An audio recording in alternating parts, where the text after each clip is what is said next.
আসসালামু আলাইকুম প্রিয় দর্শক, কি অবস্থা, কেমন আছেন? এই ফাউন্টেনের ভিডিও আমি অনেকবার দিচ্ছি আপনাদের। ফাউন্টেনে দেখেন একের পর এক কত কাজ একটা ফাউন্টেনের জন্য।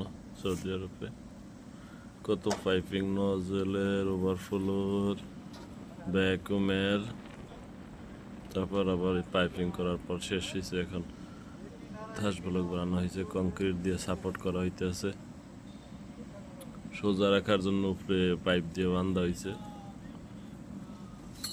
পাইপ আর পাইপের পুরো জালি হয়ে গেছে। দেখেন